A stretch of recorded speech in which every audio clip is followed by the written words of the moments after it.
Mesdames et messieurs, merci d'avoir choisi Canal Congo Télévision pour vous informer dans le cadre de cette grande édition du journal Élections 2023. Dans un communiqué signé par le rapporteur de la Commission électorale nationale indépendante, Patricia Nseya, la plénière de la CENI juge illogique d'entreprendre un autre audit externe du fichier électoral sans une justification solide. Cette réaction intervient donc une semaine après la rencontre entre Denis Kadima et les acteurs de l'opposition politique congolaise. Nadine Chotigombo était là pour les comptes de votre rédaction. Suivez. Après sa rencontre avec les acteurs de l'opposition politique sous le processus électoral en cours, le président de la Commission électorale nationale indépendante, Denis Kadima Kazadi, a compromis fait la restitution de ces échanges à la plénière de l'organe sous sa tutelle. Ainsi, la plénière de la CENI trouve illogique d'entreprendre un audit externe du fichier électoral sans une justification solide. À en croire la plénière de la CENI, diligenter une nouvelle mission d'audit externe du fichier électoral risquerait d'éloigner la CENI de ses priorités courantes et prochaines qui se focalisent sur les étapes devant calendaire à l'organisation effective et dans le délai des scrutins du 20 décembre 2023. La plénière d'ajouter, l'audit du fichier électoral ne constitue pas en soi une exigence légale et moins encore réglementaire dans les contextes de la République démocratique du Congo.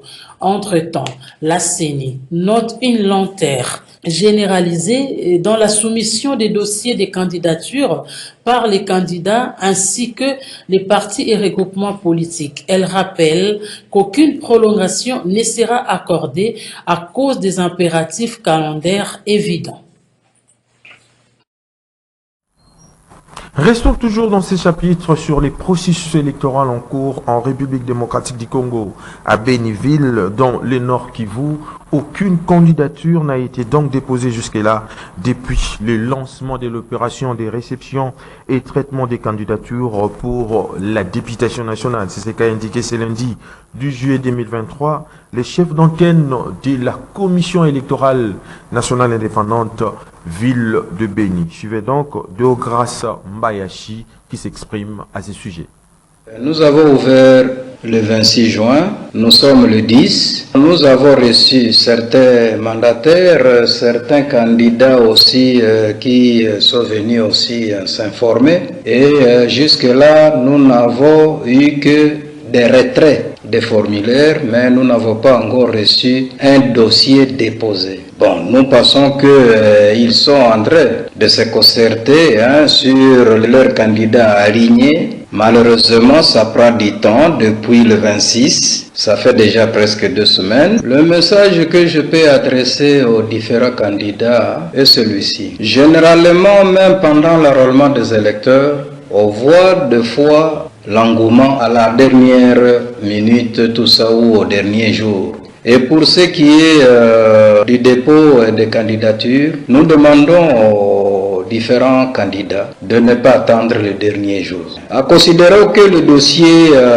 des candidats n'est pas complet ou n'est pas en ordre. Quand est-ce que le mandataire va encore aller arranger ce dossier vu le délai? Et nous demandons aux différents candidats et aux différents mandataires surtout de venir vite pour un meilleur traitement. Vous voyez, quand on a un afflux de dossiers là, ça ne nous permet pas aussi d'être à l'aise dans le traitement des dossiers, vu le nombre de dossiers qui viennent à la dernière minute. Et vu aussi le timing, parce que nous suivons le timing. Dans un autre chapitre, la pénurie du courant électrique et les manques d'eau potable, y compris l'insécurité qui a eu domicile au quartier Livolo dans la commune d'Elemba, tels sont les sujets abordés le week-end dernier lors de la rencontre de Domo Benga, président fédéral du mouvement de libération du Congo Moambadé, avec les femmes qui constituent sa base dans cette contrée de la capitale. Autre précision avec Georges Ilbengue et Nancy Ileka.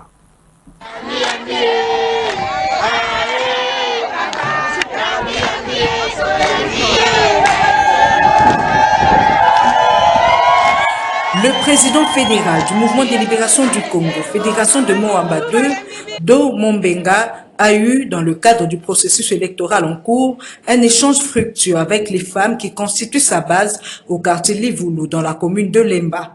Il s'était fait accompagner de Philippe Lengelo, coordonnateur provincial des Lebembistes, structure spécialisée du Mouvement de libération du Congo, parti politique cher au chairman Jean-Pierre Bemba Gombo.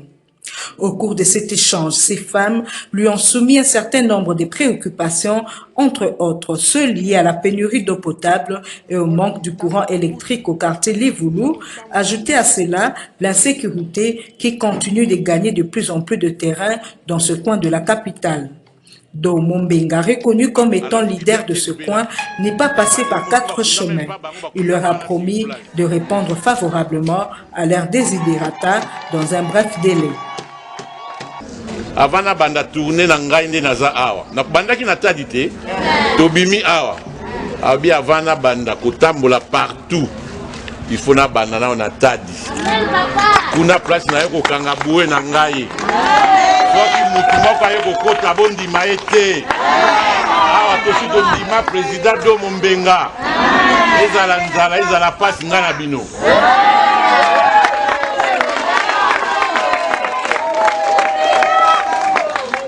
Nayoka ki ba mama so abina ke comme yewa soko keyo kende libela o ezali première fois te na yaki na sali tourner na koti na Kemi na koti na Malolo na koti na Dzaga na komi na Tadi 1 Tadi 2 Livoulou bande ko nga Livoulou bazo nyokwama na problème ya mai pena lotiliki eloko nini bosala ki po bonyokwama boza nini yango bato misusu bazwaka courant misusu bazwaka mai bino ozwaka te pourquoi bosala nini po bozwa te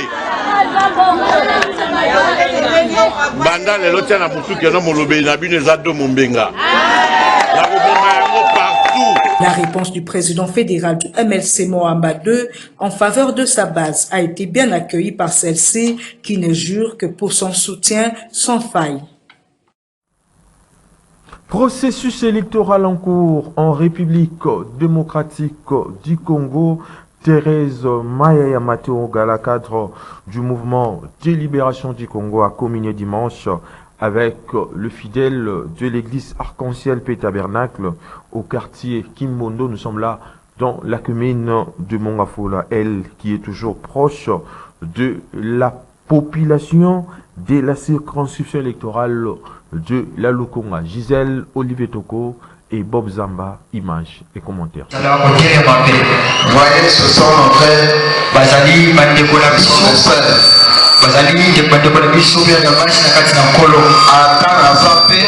À l'approche des élections générales en République démocratique du Congo, les batteries s'échargent au niveau de l'état-major du mouvement de libération du Congo et les lieutenants de Jean-Pierre Bemba Gombo envahissent déjà le terrain. C'est dans cette optique que Marie-Thérèse Yamaté Opala, cadre de cette grande formation politique, poursuit avec sa conquête de la commune de Mongafula. Objectif, ramener plus de brebis dans la bergerie.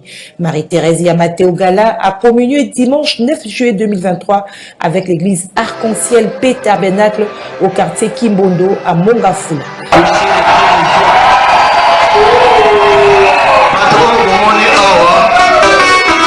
Ils sont en train de peser sur toute notre église dès que nous sommes ici.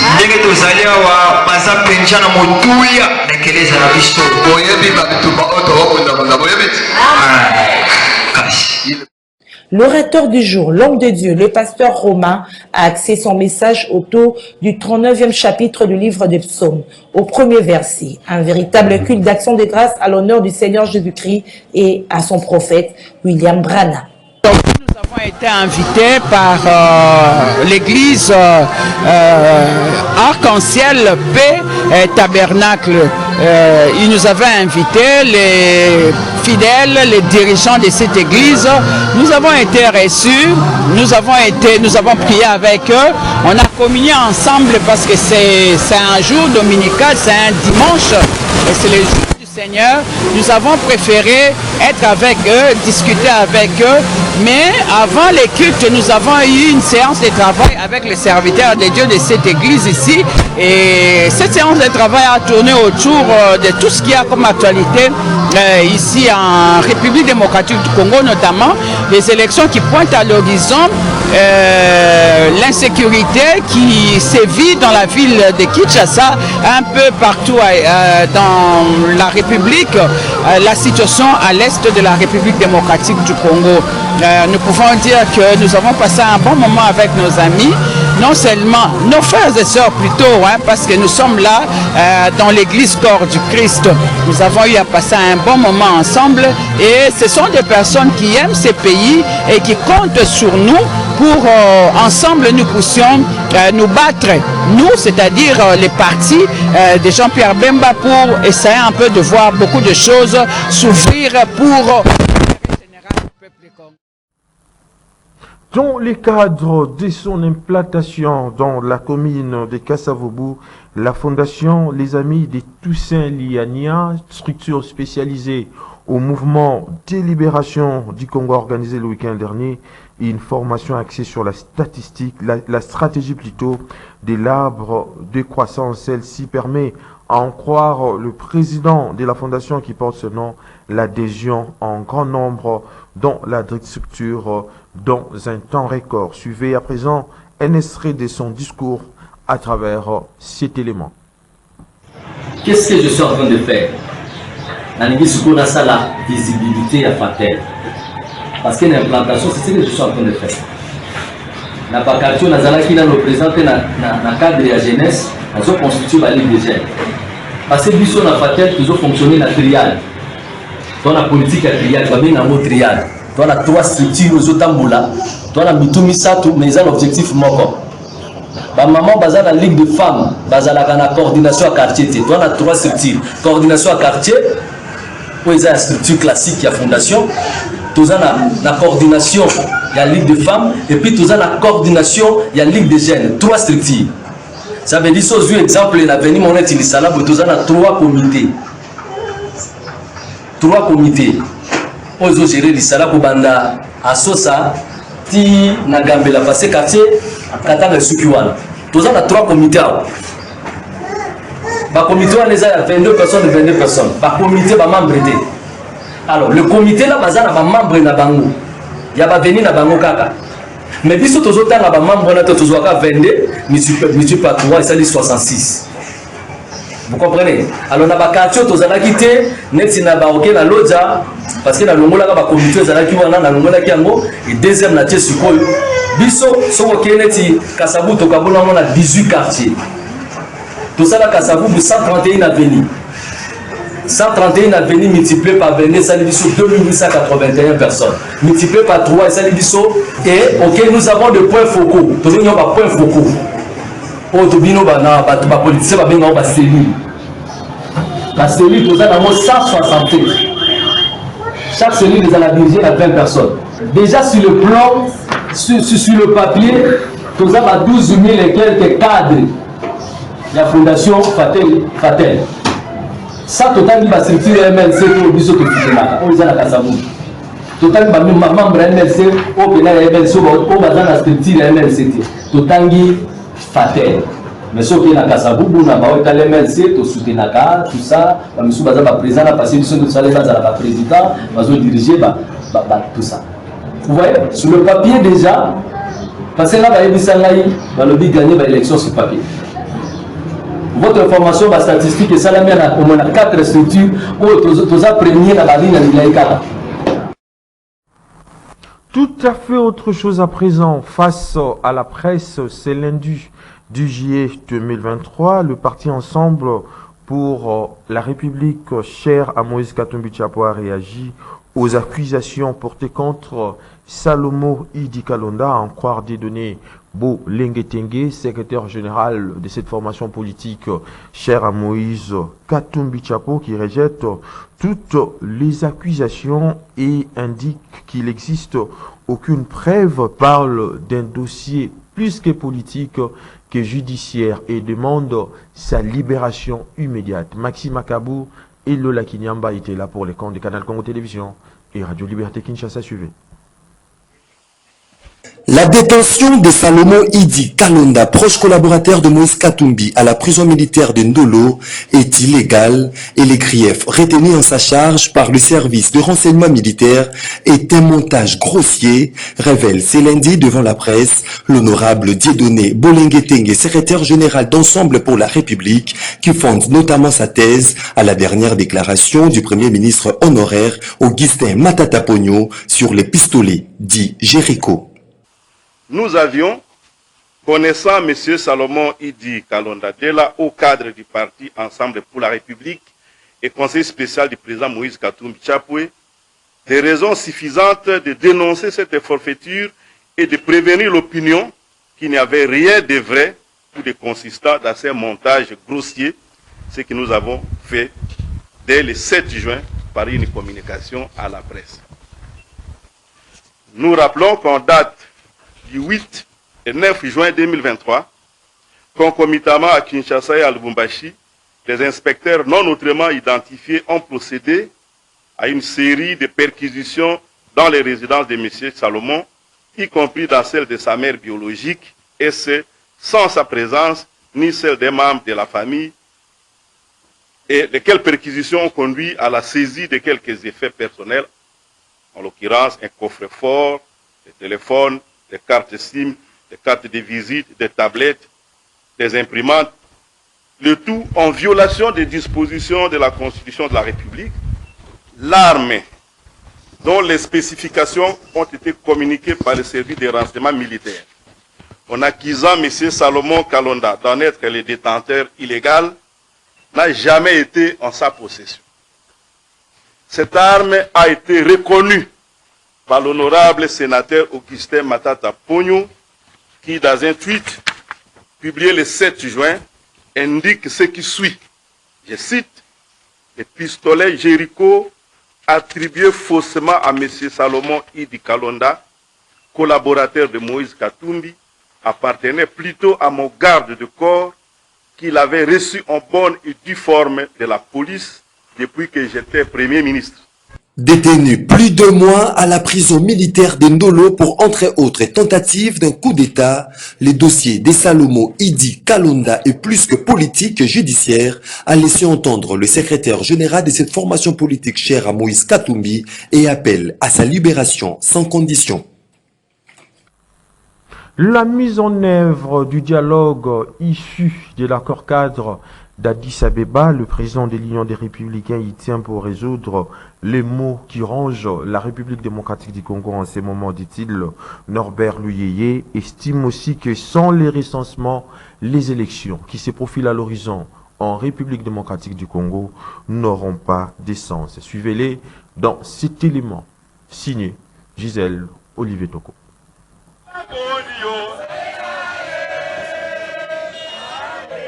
Pour faire face à l'insécurité grandissante en République démocratique du Congo, le président de l'Union des Républicains, Norbert Luyeye, appelle à la tenue du dialogue issu de l'accord cadre d'Addis Abeba.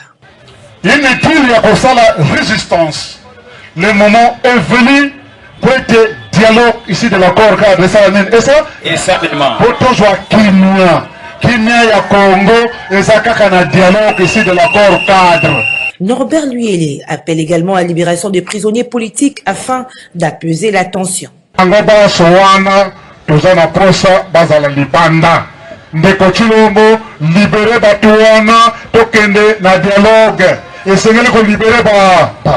De l'avis du président de l'Union des Républicains, pas question des élections sans recensement.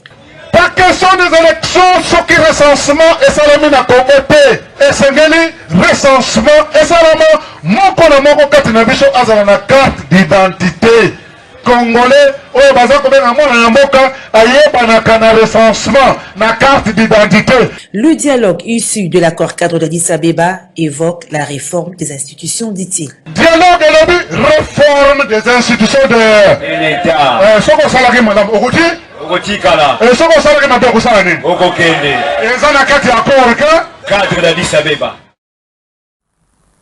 Et puis, les cadres permanents des concertations de la femme congolaise, CAFCO, a organisé le week-end dernier une caravane motorisée dans plusieurs coins de la capitale de la République démocratique du Congo, parti de la place d'Isevolier à la Gombe, en passant par le boulevard du 30 juin, puis Kitambo Magasin, barré DGC Delvaux 80 jours pour ainsi chuter au parking Moulard dans la commune de Bandalungwa.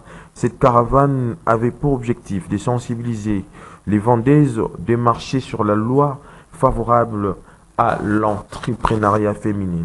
Nancy Ileka nous en parle dans cet élément de reportage. Suivez.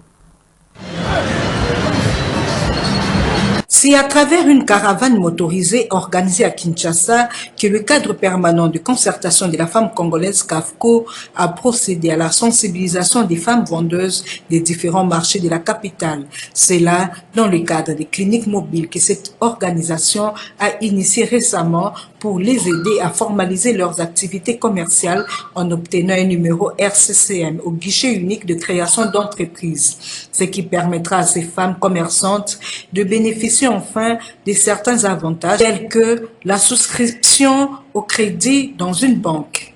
Signalons que cette caravane a eu comme point de départ la place des Évolués en passant par le boulevard du 30 juin puis Kintambo Magasin, barré DGC Delvaux 80 jours pour enfin chuter au marché Bayaka dans la commune de Ngiringiri. Honorine Bokachanga, membre fondatrice du CAFCO, explique ici la portée de cette activité. Aujourd'hui, les cadres permanents de concertation de la femme congolaise, CAFCO en sigle, en partenariat ou avec l'appui de l'ONU Femmes, nous avons organisé cette caravane motorisée pour sensibiliser les femmes sur les lois qui sont favorables à l'entrepreneuriat féminin et aussi les lois favorables à l'autonomisation de la femme. Donc les CAFCO ont compris qu'il ne faudrait pas que nous soyons toujours dans nos bureaux et il faut descendre aussi auprès de nos bases respectives. Aujourd'hui, nous nous retrouvons dans les marchés après une longue caravane à travers la ville. Nous avons chuté ici au marché Bayaka. Maître Mimi Angèle Condé, membre du CAFCO, a quant à elle renchéri dans le même ordre d'idées. Qu'est-ce que nous constatons lorsque nous faisons des cliniques mobiles? Les femmes nous ont dit, il est tabassé par son mari, il va à la police pour demander l'intervention de la police. Quelle est la réponse de l'OPJ? Non, l'OPJ doit comprendre que le code de la famille a introduit des innovations. L'homme ne peut pas taper sa femme. Et nous, CAFCO, nous sommes en train de faire un plaidoyer aussi par rapport aux violences domestiques. Un homme qui ne donne pas l'argent à manger pour sa famille. Un homme qui n'arrive pas à entretenir ses enfants. Il faut reconnaître que cette initiative de CAFCO a eu un écho favorable dans l'opinion et particulièrement dans la junte féminine.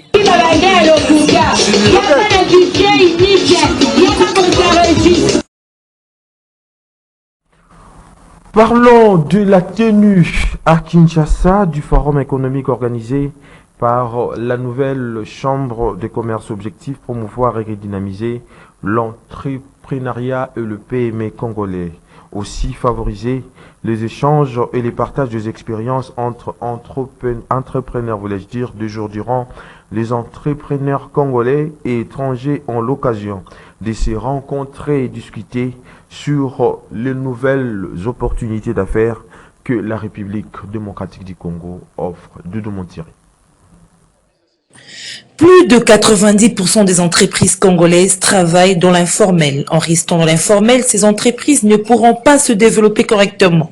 Le Forum économique Jeudi Entreprises milite pour que ces PME quittent le secteur informel pour le formel, ce qui sera un gain pour l'économie congolaise. Pour ce faire, ils ont besoin de l'accompagnement de l'État congolais. C'est le plaidoyer porté par l'organisatrice de ces assises, Caroline Poncelé.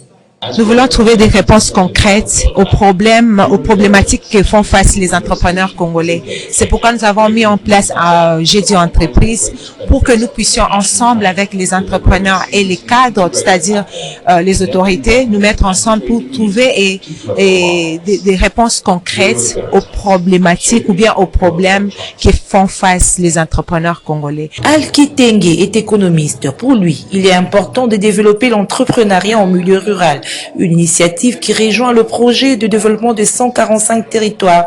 Le vrai développement commence à la base, soutient cet économiste. 80% de notre population et de notre potentiel sont dans les milieux ruraux. Et tout notre entrepreneuriat est urbain, c'est bête.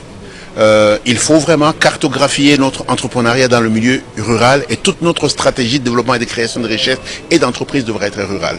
Et c'est la seule chose qui peut accélérer un développement économique qui touche le plus de gens possible mais qui a un impact important. 96% des entreprises congolaises travaillent à l'informel. Le guichet unique pour la création d'entreprises travaille activement pour que les entreprises quittent l'informel pour le formel, ce qui présente de nombreux avantages. Le chef d'antenne de guichet unique explique les étapes à suivre et les différentes modalités à remplir. Créer le guichet unique de création d'entreprise, c'est ce service-là qui est là pour faciliter à toute personne qui veut créer son entreprise d'obtenir tous les documents requis dans un temps record, 3 jours maximum, en réduisant les coûts de procédure. Quelqu'un qui veut créer un établissement, aujourd'hui, on n'a qu'à débourser $30 américains et celui qui va créer une société n'a qu'à débourser $80. Donc ce sont des stratégies que le gouvernement a mises en place pour inciter les gens à quitter l'informel pour être dans le formel. Le directeur général adjoint du Fonds de garantie de l'entrepreneuriat au Congo accorde également des facilités aux entrepreneurs qui n'ont pas de fonds de démarrage. Le FOGEC est là pour les aider non seulement à démarrer, mais à se développer. Les facilités que nous accordons aux entrepreneurs, la première des choses, c'est que nous donnons des prêts aux entrepreneurs des prêts qui vont de 5 000 à 50 000 $, pour un taux d'intérêt qui varie entre 5 à 8%. C'est un taux que vous ne trouverez nulle part ailleurs, de 5 à 8%, et pour une durée de 3 ans. L'une des attentes du forum Jeudi Entreprise est de mettre une plateforme de formation, de réflexion et proposition de plans d'action pour les entrepreneurs et l'élite congolaise. La nouvelle chambre de commerce veut conjurer le sort que connaissent 82% des PME en Afrique qui ferment avant 5 ans.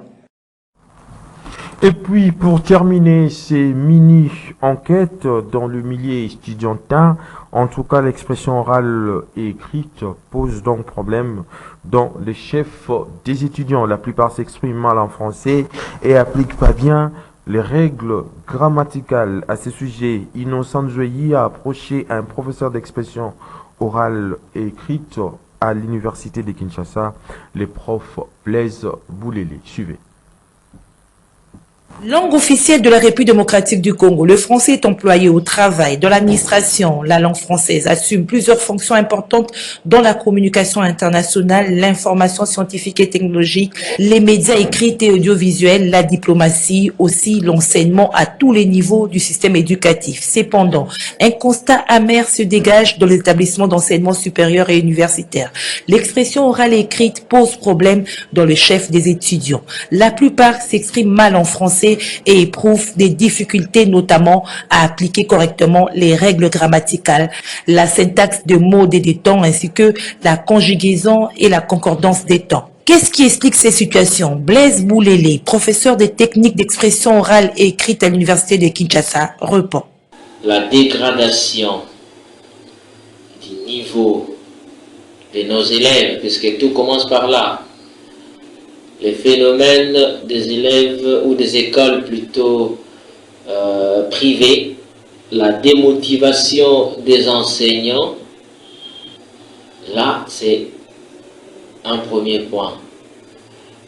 Un autre point, les étudiants, donc les anciens élèves qui viennent de différentes écoles, n'ont plus ce souci d'apprendre, non plus ce souci de lire, non plus ce souci de se donner la peine d'utiliser le français comme langue de communication à l'université. En croire ce professeur d'expression orale et écrite, la non-maîtrise de la langue française a des conséquences fâcheuses sur la formation de l'étudiant. Il y a un proverbe ou un adage qui dit « c'est en forgeant qu'on devient forgeron ». Mais une langue, pour la maîtriser, il faut l'utiliser régulièrement. Une langue, pour comprendre tout ce qui est dit, il faut une maîtrise parfaite. Effectivement, Cette situation fait partie des causes des échecs qu'accumulent les étudiants dans différentes matières qui sont enseignées en français. Les souhaits et devoirs, les lacunes parfois graves et inimaginables constatées chez les étudiants être comblés. Fin de cette session d'information sur Canal Congo Télévision. Merci de l'avoir suivi et bonne suite.